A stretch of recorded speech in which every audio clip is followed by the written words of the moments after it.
Halo, perkenalkan saya Agna Padilla Hilmi dari program studi manajemen. Di sini saya akan menjelaskan tentang materi pertemuan ke-10 tentang investasi asing dan domestik dalam pembangunan ekonomi.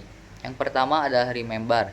Investasi adalah penanaman modal yang dilakukan untuk memperoleh keuntungan di masa depan sekaligus meningkatkan kapasitas produksi suatu negara.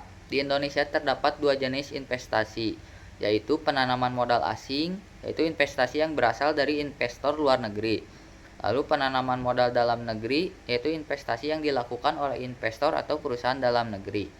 Kedua jenis investasi tersebut penting dalam mendukung pembangunan ekonomi nasional. Yang kedua, understand atau memahami. Investasi memiliki berbagai manfaat bagi perekonomian Indonesia. Melalui investasi, perusahaan dapat memperluas usahanya sehingga mampu menciptakan lapangan kerja baru.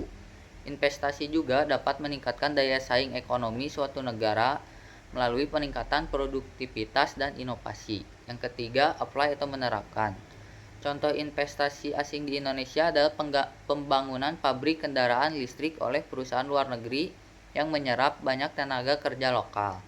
Contoh investasi domestik adalah perusahaan Indonesia yang membangun pabrik baru, membuka cabang usaha, atau memperluas kapasitas produksinya. Kedua bentuk investasi tersebut memberikan dampak positif terhadap pertumbuhan ekonomi daerah maupun nasional. Yang keempat, analyze atau menganalisis.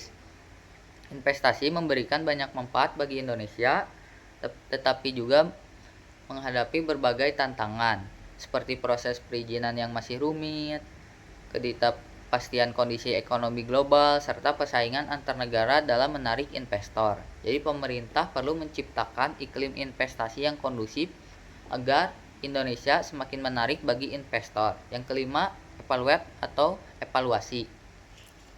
Menurut pendapat saya, perkembangan investasi di Indonesia menunjukkan tren yang positif karena didukung oleh berbagai kebijakan pemerintah, seperti penyederhanaan perizinan dan pembangunan infrastruktur.